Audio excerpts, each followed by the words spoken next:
హనుమకొండ జిల్లాలో రుణాల రెన్యువల్, కొత్త రుణాల కోసం బ్యాంకుల ముందు బారులు తీరారు రైతులు. పరకాలలో ఎస్బీఐ బ్యాంక్ ముందు వందల సంఖ్యలో బారులు తీరారు. రాత్రి సమయంలో బ్యాంకు వద్ద నిద్రించి రుణాల రెన్యువల్ కోసం ఇబ్బందులు పడుతున్నారు. టోకెన్ విధానం ద్వారా రుణాలు రెన్యువల్ చేస్తున్నారు బ్యాంక్ సిబ్బంది.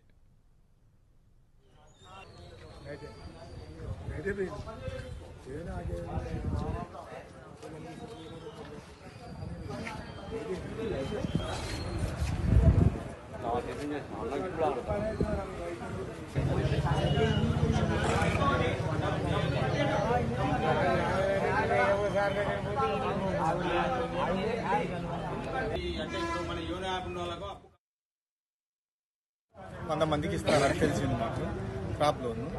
అయితే 100 మందికి అయిపోయిన తర్వాత ఇక్కడ మంది 150 మంది అట్లా 160 మంది వస్తారు.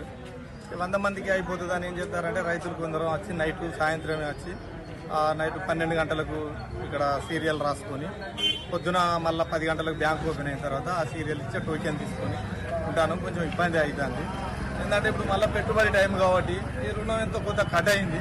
మళ్ళీ ఏమన్నా వస్తే ఇప్పుడు పిండి బస్తాలకు మందులకు ఏదో అవసరం ఉంటుందని ఉన్నాము. బ్యాంక్ మేనేజర్ గారు కూడా కొంచెం ఆ రోజు ఒక 100 మందికి ఇచ్చినట్టు ఇస్తాడు. ఓ రోజు 10 మంది ఎక్కువ తక్కువ ఇవాళ కూడా నైట్ కూడా వచ్చిన్నాం మేము. ఇప్పటి వరకు ఉన్నాం. ఇప్పుడు ఆ లిస్ట్ ఇచ్చినాం సార్. ఇప్పటి వరకు బిల్లు